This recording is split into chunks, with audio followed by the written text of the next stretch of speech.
Supreme কোর্টের প্রধান বিচারপতির উপর আক্রমণ মানে হচ্ছে সংবিধানের উপর আক্রমণ। সুপ্রিম কোর্টের প্রধান বিচারপতি হচ্ছে বিচার বিভাগীয় প্রধান এবং বিচার বিভাগের এক্কেবারে কেন্দ্রে অবস্থান করে। আজ তার উপর আক্রমণ করা হলো, তার উপর জুতো ছুঁড়ে মারা হলো। জুতো ছুঁড়ে মারলেন কে? একজন আইনজীবী, 72 বছরের একজন আইনজীবী রাকেশ কিশোর। তার যুক্তি হচ্ছে যে বিচারপতি সনাতন ধর্মকে অপমান করেছে। সেই কেসটা পরে আসছি, কিন্তু আগে জানতে হবে যে এই যে বিচার বিভাগীয় প্রধানকে জুতো ছুঁড়ে মারা হলো, এর পেছনে কোন আইডিওলজি কাজ করছে? একটা ধর্মীয় সাপোর্ট কাজ করছে, আর সেইটাকে সাপোর্ট করছে কারা?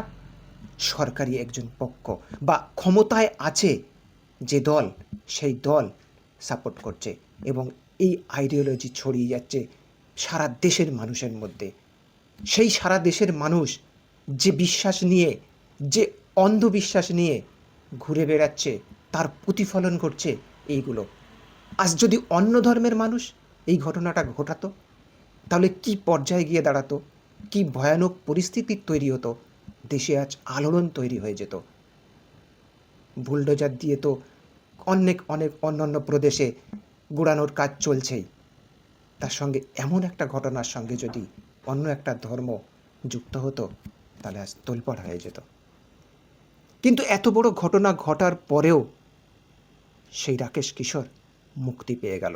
প্রধান বিচারপতিকে জুতো ছুঁড়ে মারার পরও তার কোনোই হলো না, বরঞ্চ সে বুক ফুলিয়ে বলছে যে আমি এটা যেটা করেছি তার জন্য কোনো রকম কোনো অনুতপ্ত নই, বা নিজের থেকে কোনো রকম অনুশোচনাও হয় না যে প্রধান বিচারপতি একজন সংবিধানের যে বিচার বিভাগ, সেই বিচার বিভাগের হেডে যে বসে আছে, তার দিকে জুতো ছুঁড়ে মারার ঘটনায় দেশ জুড়ে যখন তোলপাড় হচ্ছে, তখন তার মধ্যে কোনো অনুশোচন হচ্ছে না। সে বরঞ্চ বলছে আমার মধ্যে দৈব শক্তি ভর করেছিল, সেই দৈব শক্তির বলে আমি এই ঘটনা ঘটিয়েছি। এই দৈব শক্তি আমাকে প্রেরণা জুগিয়েছে যে মারো, প্রধান বিচারপতিকে জুতো ছুঁড়ে মারো।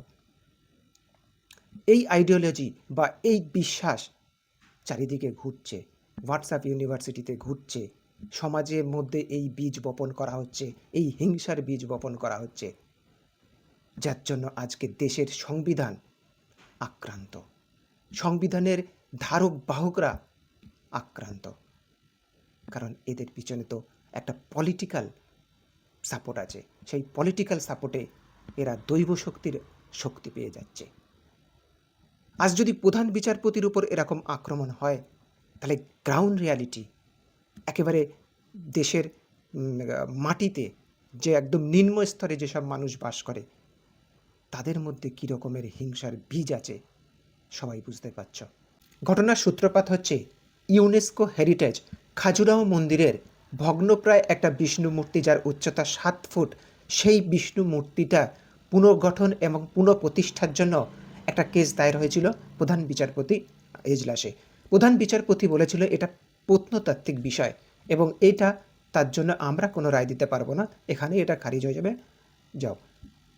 তাই বিচারপতি এই রায় দেওয়ার পরে আইনজীবী কিশোর ভড়কে গেছিল এবং তার জন্য এই রায় সারা হোয়াটসঅ্যাপ ইউনিভার্সিটিতে ঘুরে বেরিয়েছে এবং প্রধান বিচারপতিকে তাদের মতো করে সমালোচনা করা হয়েছে, নানাভাবে সমালোচনা করা হয়েছে। হোয়াটসঅ্যাপ ইউনিভার্সিটিতে প্রচণ্ড আক্রমণ করা হয়েছে প্রধান বিচারপতি।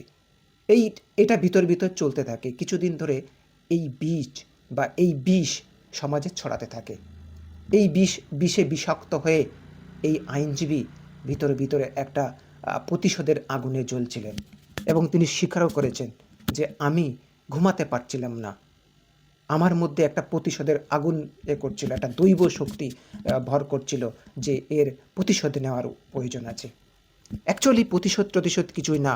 এই যে হোয়াটসঅ্যাপ ইউনিভার্সিটি বা এই যে একটা পলিটিক্যাল পার্টির যে ঘৃণা ছড়ানো, সেই ঘৃণার আগুনে পুড়ে ছাই হয়ে আজকে এই কিশোর এই রকম ঘটনা ঘটিয়েছে। প্রধান বিচারপতি বিচার বিভাগের উপর আক্রমণ করেছে, জুতো ছুঁড়ে মেরেছে। এই ঘটনার পর যখন দেশের বিভিন্ন বিরোধী নেতারা সমালোচনা করেছে, তখন কিন্তু দেশের প্রধানমন্ত্রী আর অমিত শাহ চুপচাপ ছিল। সারাদিন ওয়েট করার পর প্রধানমন্ত্রী পরে টুইট করে এর জন্য করে সমালোচনা করে, অমিত শাহ পরে সমালোচনা করে, কিন্তু এই পর্যন্তই চুপ, এর বাইরে আর কিছু হয়নি। যদি এটা অন্য ধর্মের মানুষ ঘটাতো তখন কি হতো? কি পরিমাণে সারা দেশে তোলপাড় তৈরি হয়ে যেত, জিহাদি গোষ্ঠী বলে কিভাবে আলোচনা তৈরি হয়ে যেত, মিডিয়ায় আলোচনা তৈরি হয়ে যেত। মিডিয়া তো তাহলে চুপচাপ বসে থাকার পাত্র ছিল না। গদি মিডিয়া তো এতদিনে লেগেই পড়তো এবং একটা কমিউনিটিকে একেবারে নিউজে অ্যাঙ্কারিংয়েই শেষ করে দিত। ঘৃণার বীজ আরও ছড়িয়ে পড়ত। কিন্তু না, এখানে আইনজীবী কিশোর মুক্তি পেয়ে গেল। যদিও প্রধান বিচারপতি এখানে অনেক মানবতা দেখিয়েছে। প্রধান বিচারপতি ভেবেছে যে এটা নিয়ে বেশি দূর গড়ানোর দরকার নেই। যদি বেশি দূর গড়ানো হয়, যদি একে গ্রেপ্তার করা হয়, এ যখন মুক্তি পাবে তখন আবার বীরের সম্মান পেয়ে তাকে হয়তো মালা পরানোর জন্য আবার একদল রেডি হয়ে যাবে। হোয়াটসঅ্যাপ ইউনিভার্সিটির থেকে একটা সংগঠন, একটা দল গিয়ে একে মালা পরিয়ে আবার বীরের সম্মান দিয়ে চলে আসবে, যে ধর্ম রক্ষার জন্য, সনাতন ধর্মের রক্ষার জন্য একে প্রধান বিচারপতির উপরে জুতো ছুঁড়ে মারা হয়েছিল, তাকে ধর্মের তরফ থেকে, সনাতন ধর্মের তরফ থেকে পুরস্কৃত করা হোক। এইভাবে হতেও পারত, সেটা প্রধান বিচারপতি রুখে দিয়েছে। তার একটা দর্শনে তিনি ভেবেছিলেন যে এরকম নেওয়ার দরকার নেই। তিনি বলেছেন, আমার ডেস্ক পর্যন্ত জুতো এসে পৌঁছায়নি, একটা আওয়াজ হয়েছে, ঠিক আছে, আমি দেখিও নি, বাদ দাও। কোনো রকম কোনো অভিযোগ দায়ের করা হয়নি। তাই দিল্লি পুলিশ 3 ঘন্টা নিয়ে গিয়ে তাকে জেরা করে ছেড়ে দেওয়া হয়েছে, কিশোরকে ছেড়ে দেওয়া হয়েছে। কিন্তু ঘটনা এটা নয়। ঘটনা হচ্ছে যে এই ধরনের ঘৃণ্য কাজ, সংবিধানের ধারক বাহক রক্ষকদের উপর এই ধরনের আক্রমণ যখন আসতে থাকবে, অন্ধবিশ্বাসে, ধর্মের অন্ধবিশ্বাসে আসছে বা আসতে থাকবে, পরবর্তীকালে কি হবে? এদের প্রতি যদি ব্যবস্থা না নেওয়া হয়, কঠিন থেকে কঠিনতর ব্যবস্থা না নেওয়া হয়, তাহলে পরবর্তীকালে কি হতে থাকবে? এই অন্ধবিশ্বাসের জেরে সমাজে তো নানা রকম ঘটনা ঘটে চলছে বা চলতে থাকবে। তাই এর বিরুদ্ধে অবশ্যই সব মানুষকে জাগ্রত হতে হবে, সবাইকে জাগ্রত হতে হবে যে হোয়াটসঅ্যাপ ইউনিভার্সিটি বা অন্য কোনো রকম চুলকানিতে যাতে মানুষ মগজধোলাই না হয়ে যায়। তাই তোমাদের কী রায় এই বিষয়ে? তোমরাও মতামত দিয়ে জানিও আমাকে।